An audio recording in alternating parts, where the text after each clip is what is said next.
Assalamualaikum warahmatullahi wabarakatuh. Waalaikumsalam warahmatullahi wabarakatuh. Kawan-kawan semua dari channel-channel yang ada, Refli Harun, Roy Suryo Official, Abdul Ghafur Sangaji Official, dan Langkah Update ya. 4 channel yang take video ya dini hari ini. Dini hari ya. Jadi kawan-kawan semua, bahwa tadi ya, beberapa jam yang lalu, kira-kira 1, 2, 3 jam yang lalu, itu Mas Roy didampingi oleh salah seorang lawyernya, Abdul Ghafur Sangaji, pengacara pucuk ya, pucuk daun,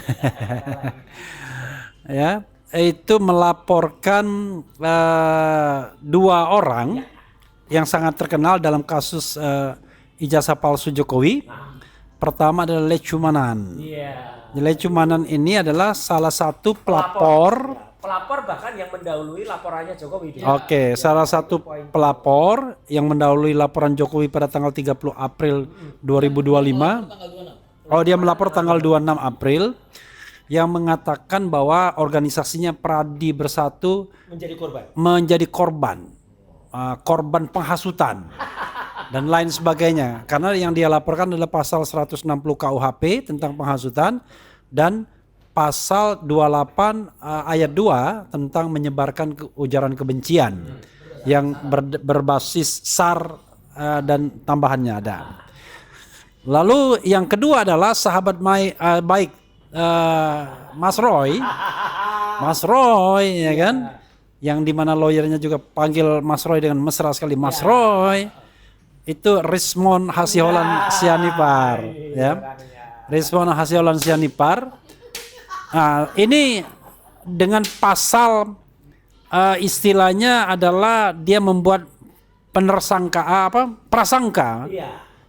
yang kemudian mempengaruhi orang. Nanti persisnya pasal berapa kita nanti minta penjelasan dari Abdul Ghafur Sangaji. Tetapi menarik karena 2 LP ini itu nanti kita tanya apakah diterima atau tidak, karena biasanya melaporkan kubu sono ya, kubu Solo ini jauh lebih sulit ya. Tetapi coba kita dengarkan. Nah, sebelumnya saya ingin bertanya kepada Mas Roy ya. Mas Roy, apa latar belakang Anda kemudian mengadukan atau meng-LP-kan, melaporkan ke polisi 2 orang ini, Lecumanan dan Respon, tentu dengan kasus yang berbeda. Silakan. Ya. Terima kasih Mas Refli ya. Selamat dini hari ya ketika rekaman ini dibuat ya, dan tayang pagi ini untuk teman-teman semua. Dan tadi Mas Refli sudah membuka apa backgroundnya atau apa dasarnya. Yang pertama adalah Lecumanan ya. Selain Lecumanan ini termasuk orang yang paling berapi-api kalau ada press conference ya. Kemarin termasuk dia yang bilang Pak Kapolda, kan lapor Propam ya, atau bilang Jaksa Agung nanti harus selalu Pak Kajati atau Aspidum ya gitu. Dia adalah termasuk orang yang mengawali rangkaian pelaporan yang kemudian heboh dan tidak bermutu sampai dengan saat ini.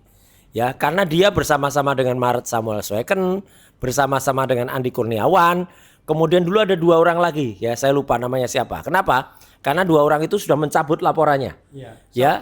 Satu cabut, satunya ngedrop. Iya, satunya di drop. Tidak memenuhi syarat. Tidak memenuhi syarat. Dan itulah mereka awalnya itu lapor di berbagai Polres dan juga belum masuk ke Polda DKI waktu itu ya, Polda Metro Jaya belum. Nah itu.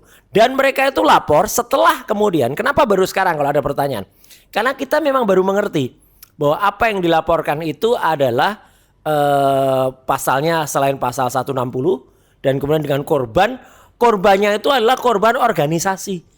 Organisasi kok bisa jadi korban tuh apa? Organisasi itu punya punya perasaan ya, nggak ada organisasi kok punya peranaan ya gitu, perasaan nggak ada ya itu. Jadi ini maknanya adalah gini Mas Refli dan Mas Ghafur ya, dan juga semua jangan sampai orang tuh seenaknya bikin laporan, lapar ya. Itu dulu kan ada itu, dulu saya nggak perlu sebut namanya lah. Dulu ada itu organisasi yang tukang lapor itu dulu. Ada sebentar-sebentar lapor, sebentar-sebentar lapor kok cuman sebentar. Cyber. Nah, dulu cyber namanya organisasinya. Ya itu si Didit itu, tapi bukan Pak Didit ya. Ada Alaidit itu dulu ya. Nah itu ya alasan untuk lecu. Jadi biar orang tuh nggak seenaknya bikin laporan. Laporan kalau itu laporan palsu, nah itulah ada konsekuensinya. Dan itu yang nanti akan menjadi konsekuensi dari lecumanan. Ya. Yang kedua adalah ini serupa tapi sama. Ya, orang namanya Dr. Eng Lismon hasil aja di par Eng ini. Ini kita laporkan karena ini sudah jahat belum Mas Rian ya. Saya sudah jawab sebenarnya dia itu. Ya, dalam podcast khusus saya untuk menjawab dia. Tapi bebal orang ini. Ya, kopeh kalau kata Pak Bung Karno terhadap Soeharto dulu. Ya, karena apa? Sudah dia tahu dan dia sudah melihat juga klarifikasi saya dan dia mengatakan inkrah gitu. Tetap dia baca berita-berita lawas, berita-berita kuno tahun 2018. Yang itu tidak memang itulah memang konsekuensi dari ITE ya. Adanya berita IT itu memang sudah lama nggak bisa lagi tutup gitu ya, karena sudah itu muncul dan itu akan terus tayang. Kalau sebelum ada teknologi ITE ya, itu dulu itu misalnya koran kita harus nyari korannya ke sekian tahun yang lalu, mungkin agak susah, jadi orang mungkin bisa lupa. Kalau sekarang dengan mudahnya googling, jadi dia itu membaca berita-berita dari Kumparan, dari Tirto, termasuk juga dari Kompas, tapi berita yang sudah obsolete, berita yang sudah lama. Baca dong Mon, berita yang terbaru update-nya kamu itu terlalu picik ya gitu. Untuk kemudian tidak mengupdate berita, jadi kudet. Tapi bukan hanya kudet, Mas Refli dan juga Mas. Ini ada mensreanya, ada niat jahatnya. Karena dia membuat rekaman beberapa sesi ya, beberapa segmen serial ya di lokasi, saya sebut saja ya, di Mall Kuningan City ya gitu, atau Kuningan City Mall. Karena sebenarnya waktu itu ada beberapa relawan yang ngirimkan, Mas ini ternyata si Omon itu nggak ada di Bali G, tapi dia ada di Jakarta. Memang dia tukang bohong, dia nggak datang ke acara-acara kayak Raat Bersuara, kayak kemudian ke head to head tuh alasannya di Bali G, tapi sebenarnya dia ada di Jakarta. Dan ini kayak di sini, dia juga bikinnya ini di itu di media sosial media cafe, ya adanya itu di Bin, di Coffee Bin, ya di di Kuningan City Mall. Disitulah dia membuat rangkaian rekaman dan itu dicicil. Ini kan jahat banget ya. Yang pertama mengulas soal kasur, yang kedua mengulas soal pemancar, yang ketiga mengulas soal alat fotografi. Padahal jelas banget itu sudah ada putusan inkrahnya. Jadi itu sudah jelas betul. Nah ini loh putusan inkrahnya dari Pengadilan Negeri Jakarta Selatan. Sudah clear itu. Artinya persoalan itu sudah selesai.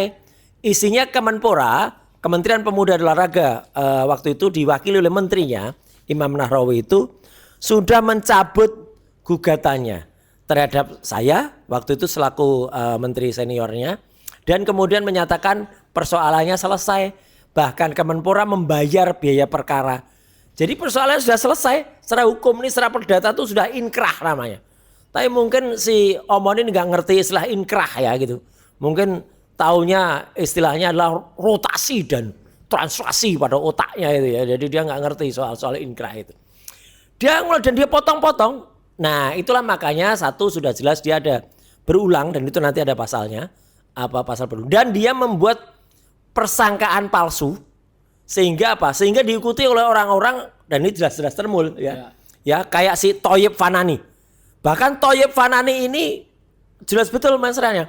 Niat betul datang ke Jogja untuk kemudian ngecek ke rumah saya, ngecek antena. Padahal itu antena tahun 98 itu antena. Dia sebut, jangan-jangan ini antena yang kemudian disebut ya.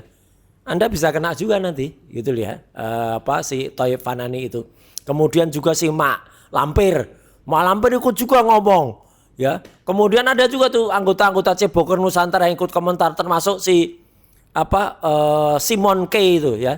Itu ahli-ahli abal-abal filsafat itu juga ngomong ngaco juga. Nah itu membuat orang-orang ini ikut mengglorifikasi persangkaan palsunya si Rismon. Jadi saya tadi dan Bang Gafur itu mewujudkan apa yang kami katakan kemarin setelah kita pertimbangkan dengan seksama dan dalam tempo yang sesingkat-singkatnya itu kita laksanakan. Jadi besok, kok besok? Nanti karena kan ini kita rekamannya malam. Pukul berapa? Pukul 2 siang atau pukul 14.00 bertempat di Polda Metro Jaya. Kita akan adakan live conference untuk menjelaskan dan akan kita sampaikan apakah laporan kita itu diterima atau tidak. Nah, itu Mas Refli. Nih, dari saya itu nanti Iya, kawan-kawan semua, tadi Mas Roy bicara tentang peristiwa, kejadian atau yang melatar belakangi pengaduan atau pelaporan terhadap baik Rismon maupun Lecumanan.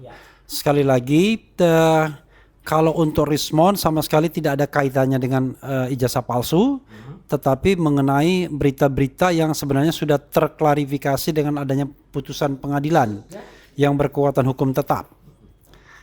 Jadi fitnah terhadap Mas Roy soal mengambil barang-barang negara itu sudah selesai dan diglorifikasi lagi sehingga ini memunculkan persangkaan baru dan kemudian persangkaan ini diikuti oleh orang-orang lain sehingga tentu merugikan Mas Roy.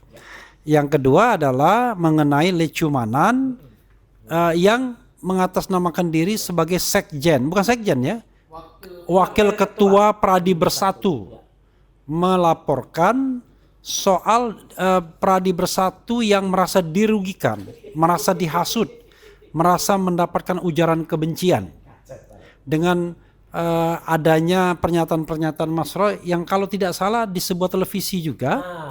Dan itu pernyataan itulah yang kemudian mereka kutip, mereka ambil untuk mengadukan Mas Roy. Nah, selanjutnya pasal apa yang dilaporkan, baik itu Rismon maupun Lecumanan, kita akan tanyakan kepada Mas Gafur. Dan tidak perlu tunggu yang satu ini, pokoknya langsung. Jadi karena penting sekali bagaimana kita fakta dan peristiwa kemudian dibungkus dengan pasal-pasal yang betul-betul bisa dipertanggungjawabkan dan akurat serta kira-kira bagaimana prospek tindak lanjutnya. Silakan Mas Gafur. Iya, silakan. Ya. Terima kasih Bang Refli atas kesempatannya. Jadi kami mau menyampaikan informasi update. Informasi penting ya, bahwa hari ini Polda Metro Jaya telah menerima laporan kepolisian. Diterima ya. Diterima 2 laporan kepolisian dari 1 pelapor. Yaitu Mas Roy melaporkan 2 orang sekaligus. Dengan 2 LP yang berbeda, dengan 2 LP yang berbeda. Ya, peristiwa yang berbeda. Karena setiap LP itu kan rujukannya adalah pada peristiwa hukum dan pasal ya. Sehingga ada 2 LP. Nah, itu semua dicampur aduk gitu. Nah, ya, itu dibikin seperti gado-gado itu Mas Roy.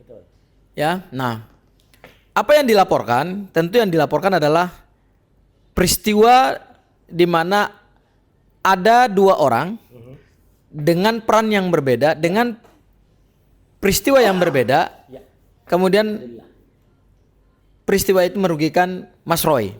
Dan Bang Refli hari ini, Mas Roy didampingi bukan hanya oleh saya ya, tapi ada beberapa kuasa hukum juga, ya. Oleh Tokham. Ya, oleh Tolkham gitu ya. Ada saya juga bersama teman-teman dari Tolkham. Intinya adalah pertama, yang dilaporkan pertama adalah Lecumanan. Apa yang dilaporkan? Yang dilaporkan ini adalah terkait dengan ketentuan pasal 394 KUHP yang baru. 394 itu adalah seseorang tidak boleh memberikan suatu keterangan palsu di dalam suatu akta otentik terhadap sesuatu itu tidak pernah ada. Jadi namanya kita memberikan informasi yang sesat atau informasi yang salah dan itu dituangkan dalam suatu akta otentik dan akta otentik itu setelah isinya dicek tidak sesuai dengan fakta. Apa peristiwanya? Yaitu pada tanggal 26 April 2025, Lecumanan membuka laporan di Polres Jakarta Selatan, ya, atas peristiwa hasil penelitian Mas Roy, ya, terkait dengan ijazah Jokowi. Dan saat itu beliau membuka laporan dengan 2 pasal, 160 dan 28 ayat 2 Undang-Undang ITE, yang dua-duanya berhubungan dengan penghasutan. Ya. Masalahnya, maksudnya beliau itu Lecu yang buka laporan iya, itu ya. Iya, yang buka laporan itu Lecu. Masalahnya adalah si Lecumanan ini mendalilkan bahwa korban daripada hasil penelitiannya Mas Roy terkait ijazah itu bukan orang, tapi organisasinya yang jadi korban. Karena kita sama-sama sudah tahu dia mendapatkan mandat dari Ketua Pradi Bersatu dan Sekjen. Ya, dan itu udah mereka sampaikan juga Mas Roy pada saat kita sering berdialog juga dari berbagai forum televisi ke forum televisi. Menjadi pertanyaan, kok bisa organisasi menjadi korban dari suatu penghasutan? Memangnya organisasi ini benda hidup? Memangnya organisasi ini ada perasaannya, ada telinga, ya, ada punya emosi sehingga terhasut. Nah, itulah yang kemudian hari ini dalam satu sesi diskusi klarifikasi yang cukup panjang gitu ya Mas Roy ya, bersama dengan penyidik, dan penyidik pada akhirnya menyimpulkan setelah kami menyampaikan fakta-fakta dan kemudian membangun konstruksi hukum dari pasal 394, akhirnya kesimpulan daripada penyidik memenuhi syarat untuk diterima sebagai LP. Dan tugasnya Lecumanan ke depan adalah harus bisa membuktikan sejauh mana Pradi Bersatu adalah korban daripada hasil penelitian Mas Roy terkait dengan ijazah. Ya, itu challengingnya di situ tuh Mas Roy ya. Nah, itu yang dilaporkan. Dan ancaman pidananya nggak main-main Mas Roy. 7 tahun. Iya, 7 tahun. 7 tahun ancaman pidananya. Di atas 5 tahun. Ya. Tahu. Ya. Jadi cuma 1 pasal terhadap cukup 1 pasal, tapi ya cukup mengerikan juga 7 kita tahun. realistis kok, nggak lebay kayak Jokowi itu melaporin banyak pasal itu. Yang kedua adalah ada seseorang yang ini dia dilaporkan terkait dengan adanya tuduhan-tuduhan, yang tuduhan-tuduhan itu sebenarnya telah mendapatkan kepastian hukum. Jadi ini perlu saya sampaikan. Tidak boleh kita menyampaikan suatu tuduhan tanpa dasar, apalagi terhadap suatu peristiwa yang dituduhkan itu telah mendapatkan satu putusan yang ingkrah.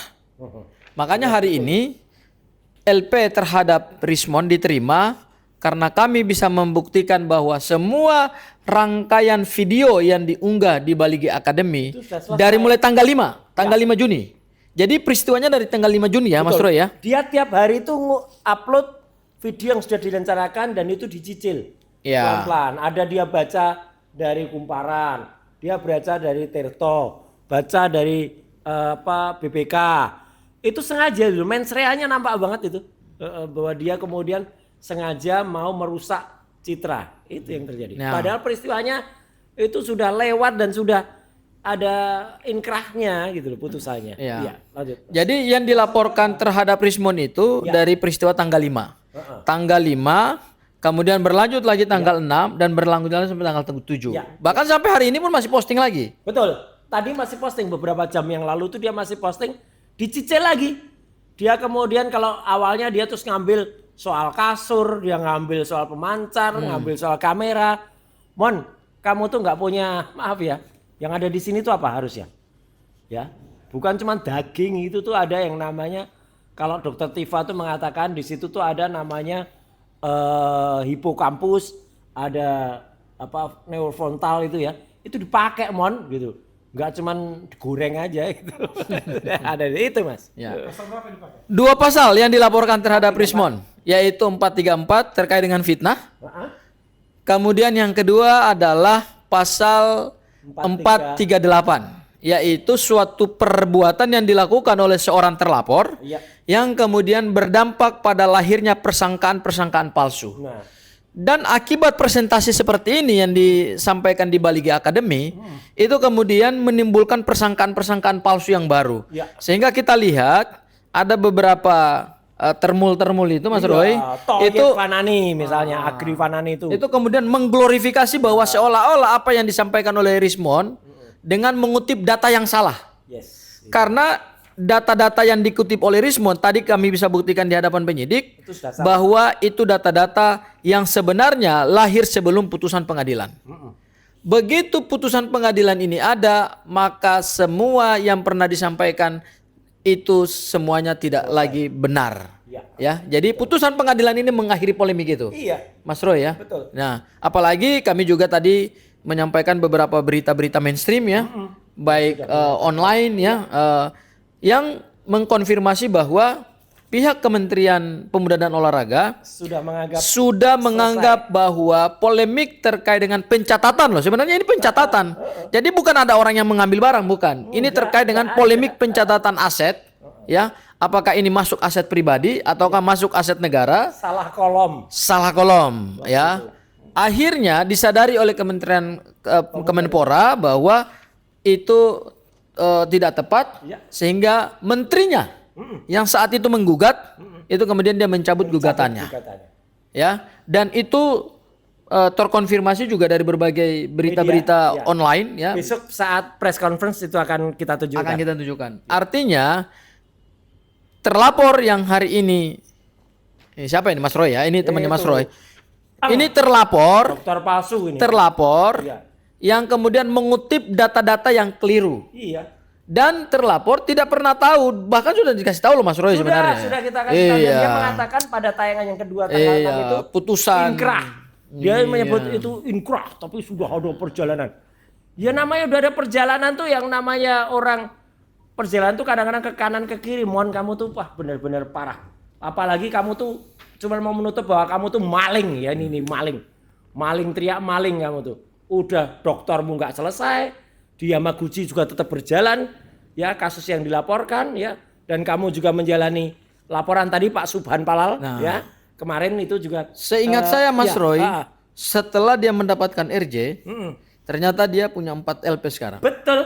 LP yang pertama kasus dari teman palsu, ini dari Bil Fakih ya, Bang Bil offside. Yang kedua Irwan. Bang Irwan ya. Dia menjadi korban tipu gelap, penipuan dan penggelapan buku Gibran Endgame. Ya. Yang ketiga Pak Subhan Palal yang melaporkan soal ISBN palsu. Ya, dugaan tindak pidana pemalsuan dokumen. Dan nggak usah mau menakut-nakuti Pak Rizal Fadila ya. Rizal Fadila nggak ada hubungannya dengan pemilik percetakan ya. Itu clear. Nah, keempat dan yang terakhir adalah ini LP-nya saya Mas Roy. Iya. Jadi ada 4 LP. Wah, saya hebat. Rekor kamu, Mon. Sebentar lagi akan ada LP yang lain lagi katanya. Itu. Itu Bang Refli yang hari ini dilaporkan. Tapi satu lagi mungkin tambahan, Mas Refli. Sebenarnya khusus untuk Lecu, ya, itu mungkin saja akan ada laporan tambahan lain karena Dr. Tifa sebenarnya berniat juga untuk melaporkan Lecu Manan, kemudian melaporkan Maret Samuel Sweken, dan melaporkan juga si Andi Kurniawan. Tapi memang sampai dengan saat kami melaporkan ini belum jadi, tapi besar kemungkinan atau ada kemungkinan nanti Dr. Tifa juga akan buat laporan. Ya. Iya, kawan-kawan semua ya, biar jelas saya bacakan pasal-pasal yang dilaporkan tadi biar memberikan penjelasan yang komprehensif dan kemudian dapat dipertanggungjawabkan kalimat demi kalimat yang ada di dalam itu ya. Sebentar, karena ternyata fotonya banyak. Jadi kita harus tahu di mana itu barang kan. Sudah di capture, tapi sudah di capture masuknya galeri ya. Masuknya. Pertama 394. Ya. Terhadap Oke. Coba kita ambil dari sini dulu ya. Pasal 394 terhadap Undang-Undang Nomor 1 Tahun 2023. Oke, ini 394. Nah, ini 394. Nah, ini saya bacakan ya. Oke. Nah, ini ya. bagian kedua, keterangan palsu dalam akta autentik. Ini untuk lecumanan ya. Pasal 394. Setiap orang yang meminta untuk dimasukkan keterangan palsu ke dalam suatu akta autentik mengenai suatu hal yang kebenarannya seharusnya dinyatakan oleh akta tersebut dengan maksud untuk menggunakan atau meminta orang lain menggunakan seolah-olah keterangan tersebut sesuai dengan yang sebenarnya, jika penggunaan tersebut dapat menimbulkan kerugian, dipidana dengan pidana penjara paling lama 7 tahun atau pidana denda paling banyak kategori 6. Oke, ada sebelum saya ke pasal berikutnya, tapi ini kita bahas ya. Ada suatu akta autentik. Oke, yang satu kata kuncinya. Yang kedua adalah kata kuncinya adalah bukan Merugikan kepentingan seseorang. Jika penggunaan tersebut dapat menimbulkan kerugian. Nah, pertanyaannya adalah kenapa akta autentik? Apakah memang terpenuhi syarat akta autentik itu? Dan apakah terpenuhi kerugian itu? Nah, silakan. Soal kerugian barangkali Mas Roy yang akan menjawab. Soal akta autentik Gafur yang menjawab. Silakan. Silakan Mas Roy. Oh, saya dulu ya. Mas Roy dulu. Oke. Jadi kerugian jelas ya. Jadi artinya kalau dia memasukkan pasal tadinya kan dia memasukkan pasal 160 yang harusnya kerugiannya itu dialami oleh orang. Tapi ternyata di situ dia tulis kerugiannya dialami oleh sebuah organisasi. Dan itu ternyata dikenakan ke saya. Loh, apa pernah saya merugikan sebuah organisasi namanya Pradi Bersatu? Itu kan aneh gitu. Itu kalau seingat saya sebenarnya itu adalah testing the water. Dari termol-termol ini sebelum Jokowi waktu itu akhirnya lapor pada tanggal 30 April. Karena mereka mendahului. Iya, mereka mendahului dan mereka menunggu. Dan kita waktu itu teriak, ayo Jokowi lapor sendiri kalau bisa. Dan akhirnya Jokowi lapor. Dan makanya di antara mereka yang tadinya ada 5 laporan itu yang satu di drop, kemudian yang satu ditarik. Pokoknya nggak jelas lah. Dan kemudian mereka itu tadinya lokus dan tempusnya berbeda-beda dijadikan satu. Ini kan ngaco ini ya. Apalagi lecu itu kan kalau dibaca itu akan membuat kerugian bagi kemudian kami itu melakukan penelitian, tapi tiba-tiba kemudian dicap kami itu akan melakukan 160 itu adalah melakukan penghasutan. Siapa yang dihasut? 160 itu juga deliknya bukan delik formil, itu material. Harus ada orang yang terhasut dan kemudian terus dibuktikan. Jadi itulah yang disebut memasukkan keterangan palsu. Itu. Oke, ada hal yang belum Mas Roy jawab. Ya. Menimbulkan kerugian. Jadi perbuatan lecumanan itu menimbulkan kerugian. Kerugian siapa terhadap siapa dan apa bentuk kerugiannya itu yang belum dijelaskan. Jelas ya. Jadi kami itu kan melakukan penelitian terhadap masyarakat. Ya, itu jelas ya. Sebuah ijazah yang kemudian pernah digunakan oleh seorang pejabat publik. Itu kan kemudian kami teliti. Dan kerugiannya jelas di samping kami juga rugi karena kami kemudian dituduh dijadikan tersangka kan gitu. Kemudian atas sesuatu yang kemudian kami dituduh melakukan tadi di pasal 160 itu menghasut. Siapa yang kemudian kami hasut gitu loh. Dan itu merugikan masyarakat yang lebih luas karena masyarakat itu harus mengetahui sesuatu yang sifatnya publik. Jadi itu yang kemudian saya rasakan. Oke, silakan Mas Gafur. Iya, jadi supaya tambah clear lagi Mas Roy, bahwa tentu ada kerugian. Pasti. Karena kenapa? Kerugiannya adalah Mas Roy ditetapkan sebagai tersangka dalam pasal yang dilaporkan. Jadi Lecumanan melaporkan 2 pasal. 160 dan 28 ayat 2 Undang-Undang ITE. 160 tidak diikutkan dalam penetapan tersangkanya Mas Roy. Akhirnya dia masuk ke klaster 1. Karena laporan terhadap Mas Roy itu judulnya dan kawan-kawan. Oke ya. Tetapi Mas Roy dilaporkan dengan pasal 28 ayat 2 Undang-Undang ITE. Yang itu juga berkaitan dengan ujaran kebencian. Ya, ujaran kebencian yang korbannya didalilkan oleh mereka adalah Pradi Bersatu. Lagi-lagi mereka menyandarkannya pada Pradi Bersatu sebagai korban daripada penelitian ijazah. Ini kan sesuatu yang menarik untuk dikaji gitu. Makanya tadi di Polda Metro Jaya kami memberikan argumen dan diuji juga oleh yang menerima perwira ya. Kebetulan yang menerima ini perwira ya. Iya, jadi waktu konseling itu serius kita. Ya, itu konseling serius dan itu melibatkan perwira gitu ya. Apakah memasukkan keterangan palsu itu adalah keterangan palsu yang mana? Saya ingin katakan bahwa keterangan palsu yang dimasukkan oleh Lecumanan itu adalah keterangan palsu ketika menyebut Pradi Bersatu sebagai korban daripada penelitian ijazah. Karena sesungguhnya Pradi Bersatu tidak pernah menjadi korban.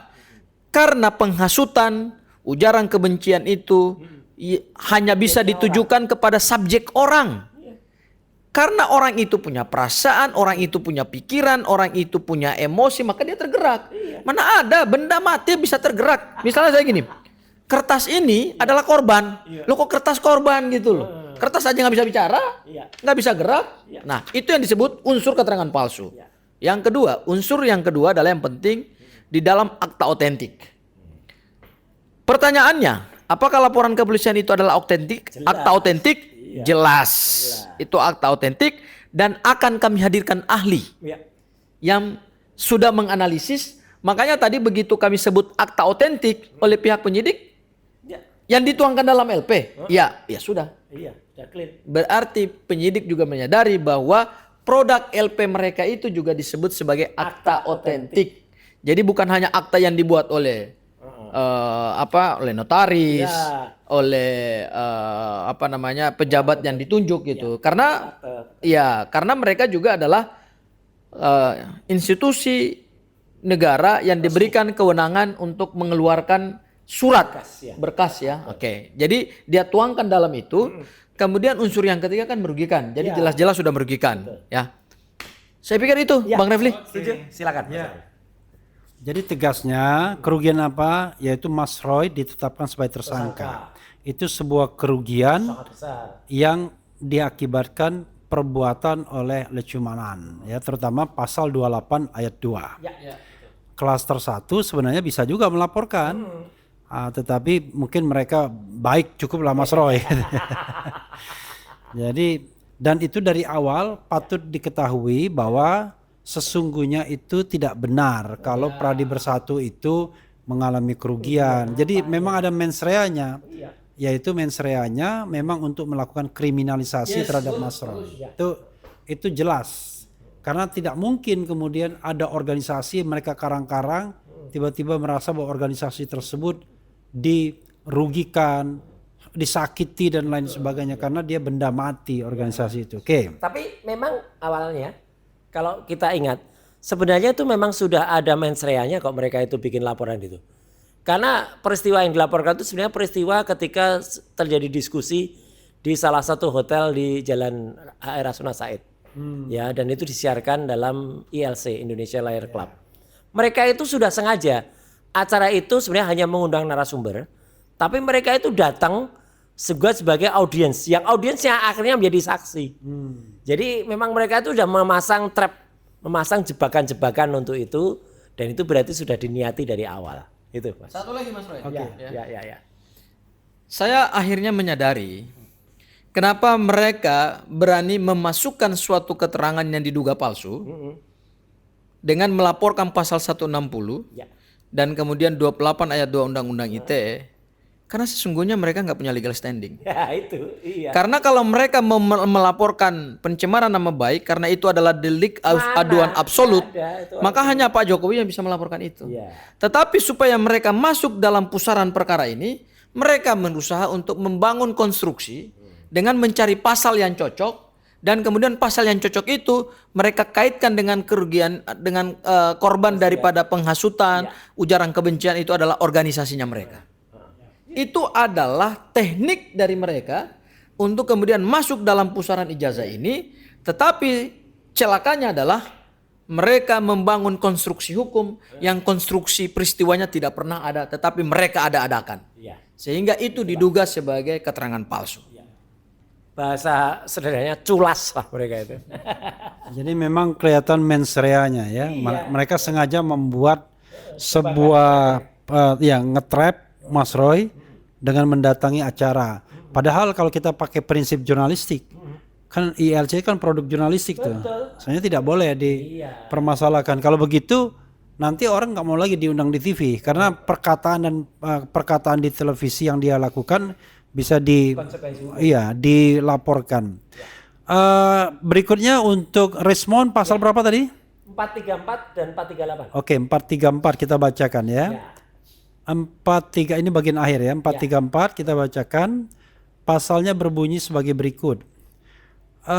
Pasal 434 ayat 434 ayat 1. Ayat 1. Ini pasal 434 ayat 1 bagian kedua, fitnah. Jika setiap orang sebagaimana dimaksud dalam pasal 433 diberi kesempatan membuktikan kebenaran hal yang dituduhkan, tetapi tidak dapat membuktikannya, dan tuduhan tersebut bertentangan dengan yang diketahuinya, dipidana karena fitnah dengan pidana penjara paling lama 3 tahun atau pidana denda paling banyak kategori 4. Oke, ini fitnah. Pasal 438 Pasal 438, setiap orang ini mengenai persangkaan palsu. Setiap orang yang dengan suatu perbuatan menimbulkan persangkaan palsu terhadap orang lain bahwa orang tersebut melakukan suatu tindak pidana, dipidana karena menimbulkan persangkaan palsu dengan pidana penjara paling lama 3 tahun 6 bulan atau pidana denda paling banyak kategori 4. Jadi saudara sekalian, satu fitnah, satu persangkaan palsu. Jadi kalau fitnah itu begini, dia sebenarnya mengetahui, tapi dia tidak menyampaikan hal yang sesungguhnya. Atau ketika dia ditantang untuk membuktikan, dia tidak bisa. Itu sudah diberikan kesempatan. Maka itu kena pasal fitnah. Persangkaan palsu adalah bahwa dia membuat sebuah persangkaan dan persangkaan tersebut membuat orang lain kemudian melakukan persangkaan-persangkaan yang karena menuruti persangkaan tersebut, padahal persangkaan tersebut tidak benar adanya. Kurang lebih begitu. Nah, sekarang pertanyaannya adalah kenapa kemudian terhadap Rismond ini Mas Roy kok eager betul melaporkan? Toh mantan teman baik. Oke, silakan. Ya gini ya Mas Refli, saya mungkin tidak terlalu tergerak ketika dia tiba-tiba muncul dari dalam tanah lagi ya. Kan dia juga jadi zombie. Dia kan sudah menyatakan atau dibuat satu akta itu juga. Jadi sebenarnya bisa tuh istrinya dilaporkan karena menetapkan dalam akte palsu itu juga kan. Jadi katanya kan ada surat kematian, tapi itu urusannya Bil Fakih dan kawan-kawan lah ya. Itu yang dia melaporkan itu.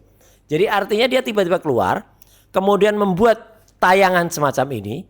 Tadinya saya biarin aja karena dia toh saya pikir hanya sekali tayang, dan kemudian ketika saya jawab langsung, itu saya jawab beberapa menit sudahnya, nggak sampai 1 jam saya sebenarnya sudah.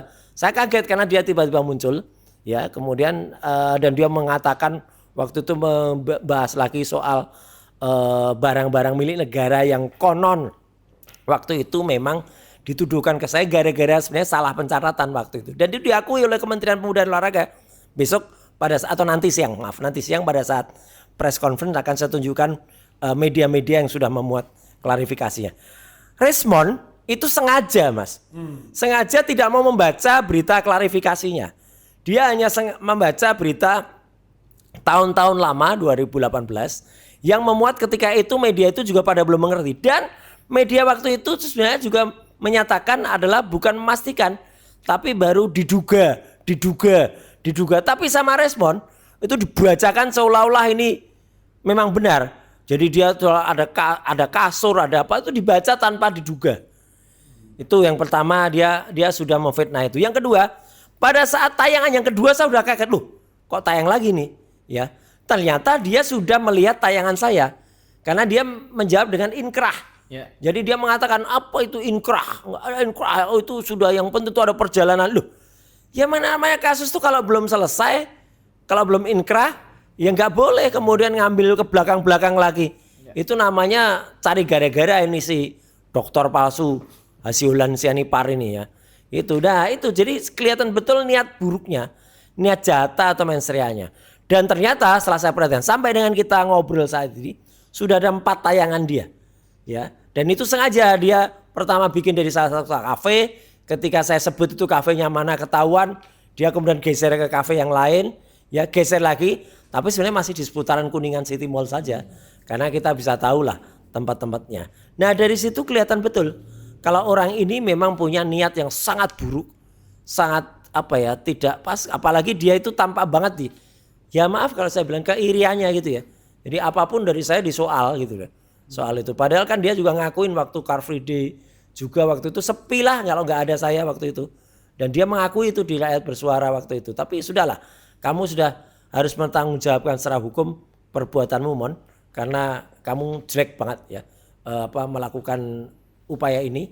Dan kalau kata Ustadz Kosinudin, ini bagaikan sapi bajak.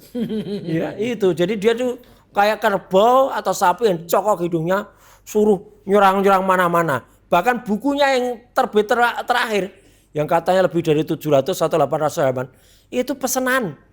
Buku pesanan itu kan sangat menghina, sangat memalukan peneliti di Indonesia. Sampai covernya saja pesanan. Ya itu harus cocok dengan Solo atau tidak.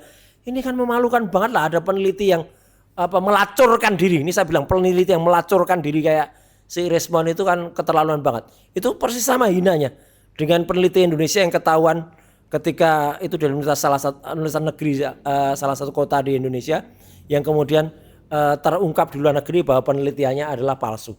Itu dari saya, Mas. Oke, silakan Mas Gafur. Kenapa pasal fitnah yang dilaporkan dan kenapa pasal persangkaan palsu yang kemudian juga dilaporkan? Silakan. Ya, artinya fitnah itu kan sesuatu yang sebenarnya tidak benar. Tapi karena diungkapkan ke publik, akhirnya kan jadi bahan fitnah. Ya. Dan apa yang disampaikan oleh Rismond itu, Bang Refli, Mas Roy, ini kan sesuatu yang sebenarnya tidak layak lagi untuk diperbincangkan karena putusan pengadilan telah inkrah. Putusan pengadilan terkait apa? Adanya polemik di internal Kementerian Keuangan, Kementerian Pemuda dan Olahraga terkait dengan pencatatan aset. Iya. Dan polemik itu kan munculnya dari sini. Sebelum adanya pencabutan gugatan, pada saat gugatan didaftarkan, itu kan media ngutip di mana-mana rame. Ya, rame. Betul ya Mas Roy ya? Ada surat dari Sesmenpora waktu itu. Iya. Begitu gugatan ini dicabut, maka dengan sendirinya mengakhiri semua polemik. Dan pihak-pihak yang ada dalam gugatan ini itu adalah benar-benar pihak yang berkompeten. Karena saya selaku yang digugat, selaku Menteri Pemuda Olahraga sebelumnya, yang menggugat adalah Imam Nahrawi. Menterinya langsung selaku yang menggugat. Dan akhirnya putusannya adalah Imam Nahrawi selaku Menpora menggugat dan kemudian membayar biaya perkara. Mencabut gugatan dan membayar biaya perkara. Selesai persoalan ini. Clear. Kalau praktek perdatanya begini Mas Roy. Kalau penggugat mencabut gugatannya, ini praktek perdatanya ya. Berarti dia menyadari bahwa gugatannya itu tidak tepat dan tidak benar. Memang itulah yang terjadi. Ya, sehingga dia tidak mau mengambil risiko. Ya, ketika misalnya dia tidak bisa membuktikan dalil gugatannya, sehingga dia menyadari bahwa dalam hal dia menyampaikan gugatan kepada Mas Roy karena ada potensi kesalahan atau ada kesalahan, bukan potensi, memang kesalahan. Ada kesalahan ada kesalahan dalam posita gugatan, maka langkah yang diambil terbaik adalah dia cabut gugatannya. Dan berdasarkan informasi yang kita dapatkan Mas Roy, ternyata hasil konferensi pers dari mereka bahwa perkara ini maka dengan sendirinya ditutup. Betul, sudah selesai. Nanti siang akan saya munculkan pemberitaan itu dan statement dari Kementerian Pemuda dan Olahraga. Kalau keadaannya begitu, ya ngapain lagi dipersoalkan sesuatu yang sudah punya kekuatan hukum? Iya, ini memang pesanan. Akhirnya kan jatuhnya adalah orang ini diduga telah melakukan fitnah dan diduga telah melakukan persangkaan palsu. Oke. Ya. Saya tidak memberikan kesempatan closing statement karena cukup. Iya. Karena nanti satu kelamaan. Aja closingnya cuma buka baju aja seperti biasa. Jadi sebenarnya apa yang terjadi sekarang, ya, Rismond ini benar-benar sudah end game, ya. Nah, end game seperti biasa. Jadi seperti bukunya yang kamu tulis itu, Mon. Ya, kamu tuh sudah end game, bahkan sudah jadi zombie. Udah ngapain keluar lagi, makin memalukan. Makin terhina dan sehina-hinanya kamu itu memalukan dirimu sendiri. Itu. Oke, sobat semuanya selesai ya, dan para kru yang mengawaki ini sudah muncul ke ruangan setelah duduk santai. Saya akhiri, wassalamualaikum warahmatullahi wabarakatuh.